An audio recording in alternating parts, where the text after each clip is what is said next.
बोधिसत्व सामाजिक सुधार एवं विकास समिति मथुरा ने हाल ही में एक कार्यक्रम आयोजित किया और इस कार्यक्रम में बच्चों के कैरियर से संबंधित जानकारी दी गई। सबसे पहले आए तमाम मेहमानों ने तथागत बुद्ध, रैदास व अन्य महापुरुषों के चरणों में अपने अपने श्रद्धासुमन अर्पित किए। तत्पश्चात सभी ने श्रद्धासुमन के बाद स्टेज पर स्थान लिया और संस्था के चेयरमैन अशोक कुमार भूकेश ने सभी का फटका व बाबा साहब व तथागत बुद्ध की मूर्ति देकर सबका सम्मान किया, सबको सम्मानित किया और सबका आभार व्यक्त किया आने के लिए। तत्पश्चात कार्यक्रम में तमाम लोगों ने हिस्सा लिया और भूकेश जी ने सबका सम्मान किया। कुछ लोगों ने आपस में मिल करके सभी मेहमानों ने एक दूसरे के साथ फोटोग्राफी करवाए और फोटोग्राफ के बाद जैसे हमने बताया कि जानकारी दी गई कैरियर संबंधित उन तमाम बच्चों को जिन्हें संस्था ने यूं कहें कि गोद लिया या उन बच्चों को लगातार छात्रवृत्ति दे रहे हैं। ऐसे लगभग 19 बच्चों को संस्था ने चयनित किया है और उनकी पढ़ाई का मैक्सिमम खर्च संस्था अपने ओर से वहन कर रही है और उनकी पढ़ाई में कुछ खर्च ना आए, कोई दिक्कत ना आए, उसके लिए लगातार संस्था प्रयास कर रही है। कैरियर संबंधी जानकारी दी गई। सबसे पहले बोधिसत्व सामाजिक सुधार एवं विकास समिति के चेयरमैन अशोक कुमार भूकेश जी ने कार्यक्रम में आए तमाम मेहमानों व स्टूडेंट को कैरियर अपने अनुसार कैरियर संबंधी जानकारी दी और संस्था के बारे में उन्हें पूर्ण रूप से जानकारी दी।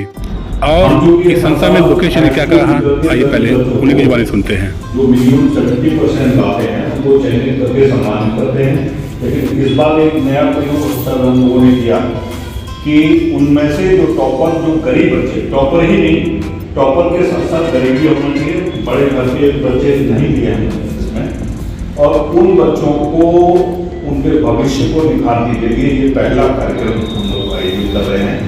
तो जिसमें कैरियर, फिर ये सोचा गया कि कैरियर काउंसलिंग बच्चों में विभ्रम की स्थिति है और ये ठीक से सोच नहीं पा रहे हैं। आजकल की यंग जनरेशन के बारे में आप अच्छी तरह जानते हैं कि जिस स्थिति में रहती है वो अपनी ही सुप्रीमेसी और अपनी को ये समझती है मैं जो कर रहा हूँ वो सही है, माँ बाप जो कह रहे हैं वो क्या कह रहे हैं उनकी ध्यान नहीं देते और किसी से इनका संवाद। सबसे union public service commission UPSC भी की स्टूडेंट्स को कोचिंग आप करा रहे हैं और लेकिन एक और विशेष बात यह है कि हिस्ट्री के साथ साथ जो जनरल स्टडीज के जो हमारे सब्जेक्ट्स हैं उसमें भी आपको उसी तरह महारत हासिल है।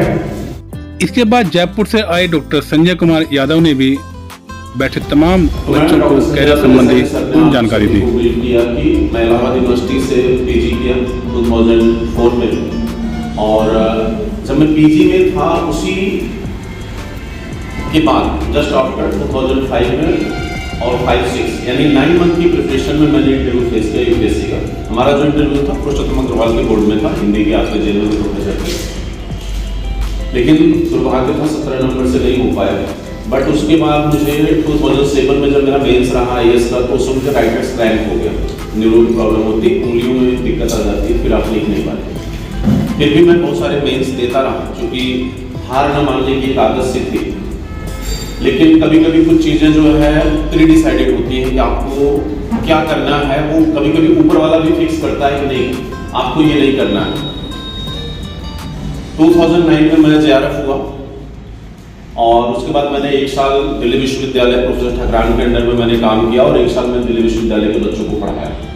जब मैं दिल्ली विश्वविद्यालय जुड़ा तो हमारे जो अपने पीजी के बच्चे थे वो चूँकि प्रिपरेशन में लगे हुए थे, वो जिस इंस्टीट्यूट में कर रहे थे अपनी कोचिंग क्लासेस, वहाँ के डायरेक्टर से जब उन्होंने मेरे बारे में बताया तो उन्होंने मुझे इनवाइट किया और पढ़ाने के लिए बोला। वहाँ से मेरी जर्नी यूपीएससी में भी स्टार्ट होती as a teacher, as a educator. और मेरा जो पहला जो सिलेक्ट बच्चा रहा वो रहा 2G बच्चे का और तब से मैं पीछे मुड़ के देख नहीं पाया।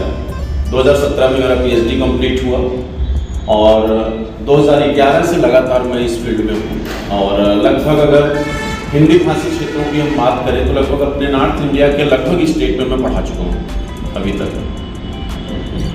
जो हिंदी भाषा से जुड़े हुए हैं। एक लंबा समय दिल्ली में मैंने व्यतीत किया है एज ए टीचर जो है। अभी जयपुर में NIS में सीनियर फैकल्टी के रूप में मैं काम कर रहा हूँ और सर ने मुझे इनवाइट किया। और सबसे अच्छा मुझे यहाँ आकर ये लगा कि यहाँ पर पहली बार मुझे कुछ ऐसे बच्चों से मिलने का मौका मिला कि शायद अगर मैं इनके लिए कुछ कर पाऊँ तो मेरे लिए वो सौभाग्य की बात होगी। और सर ने जैसा कहा कि इनमें 19 में कोई एक अगर सेलेक्ट हो जाए तो मैं 19 में एक की बात तो नहीं करूँगा, मैं मैक्सिमम की बात करूँगा। और आज आप इतने आगंतुक यहाँ हैं, मैं सबके सामने ये कहना चाहता हूँ कि इस तरह के कामों में मेरा बहुत इंटरेस्ट रहा है और मैं आपसे वादा करता हूँ कि ये बच्चे जब तक भी मुझसे पढ़ना चाहेंगे और जब तक ये मुझसे कुछ सीखना चाहेंगे तब तक मैं इनको सिखाता रहूँगा। चाहे मैं ऑनलाइन सिखाऊं या कभी मुझे मौका मिलेगा तो मैं आके भी मिलूंगा। अभी तो हमारा फर्स्ट टाइम है। बट एक चीज़ मुझे चाहिए, वो है इनमें कुछ पाने की और कुछ सीखने की जो एक इच्छा होनी चाहिए, वो मुझे समझना बहुत जरूरी है। क्योंकि वही एक चीज़ होती है जो आपको कुछ आगे बढ़ने के लिए प्रेरित करती है बार बार। अगर वो चीज़ इन बच्चों में नहीं है तो फिर आप उनको सिखा नहीं सकते। तो मैं जब इंट्रोड्यूस करूँगा इनसे तो मैं वो चीज़ एक बार इनसे जानना जरूर चाहूँगा कि क्या वो चीज़ इनमें है। एकेडमी का जो रिजल्ट होता है वो आपके कॉम्पिटिटिव रिजल्ट से एकदम डिफरेंट होता है। कोई ज़रूरी नहीं है कि 90% का बच्चा जो है वो IAS क्रैक कर जाए या कोई 45% मार्क्स ला के बच्चा IAS क्रैक न कर पाए। दोनों में बहुत डिफरेंट होता है। 40% पाया हुआ जो बच्चा है वो फर्स्ट अटेम्प्ट में IAS को क्रैक कर सकता है और 90% का बच्चा जो है वो जरूरी नहीं कि पहले अटेम्प्ट में या दूसरे तीसरे में भी कर जाए। आज का जो एग्जाम पैटर्न है आपको मैं बता दूं, पहली बात तो 3 स्टेप का एग्जाम हमारे समय भी होता था, सर के समय शायद होता था, ठीक है, आज भी वही पैटर्न है। एग्जाम पैटर्न तो ठीक है कि प्री होता है, मेंस होता है और इंटरव्यू होता है। पहली बार हुआ था सर, ठीक है, फर्स्ट प्री मैंने दिया। Okay, thank you. तो आज भी स्टेप वही है, प्री, मेंस और इंटरव्यू। लेकिन यूपीएससी जो होता है, संघ लोक सेवा आयोग आपका, वो समय के साथ समाज की जो नीड होती है, जो भारत देश की जरूरत है, उसके अकॉर्डिंग जो है वो अपने एग्जाम पैटर्न को बदलता रहता है और ये अच्छी चीज है।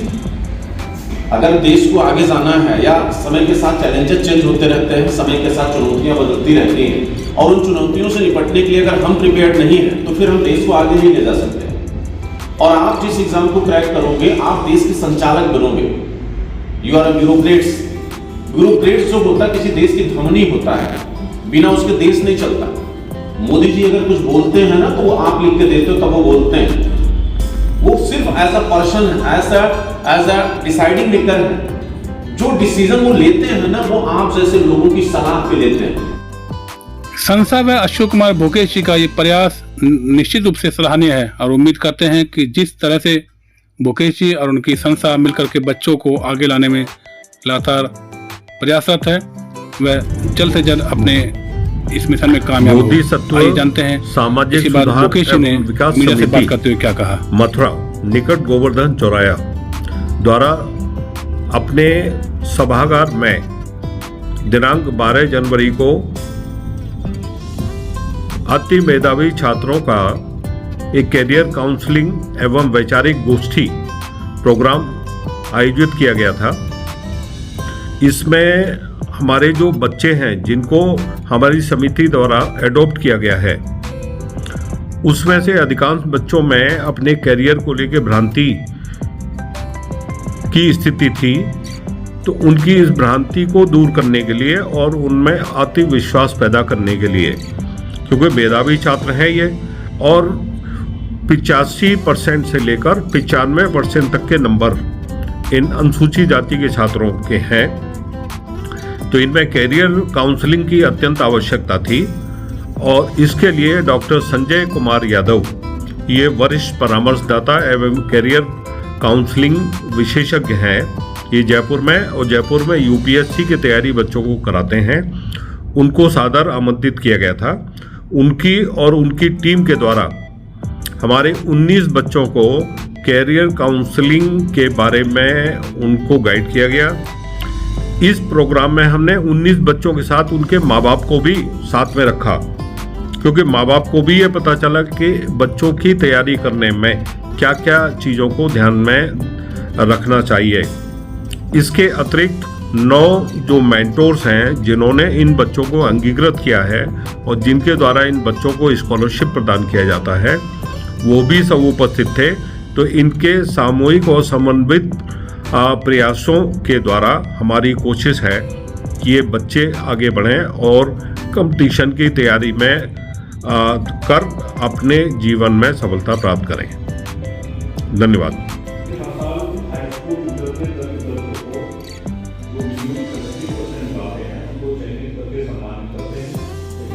एक नया परिवर्तन हम लोगों ने किया कि उनमें से जो टॉपर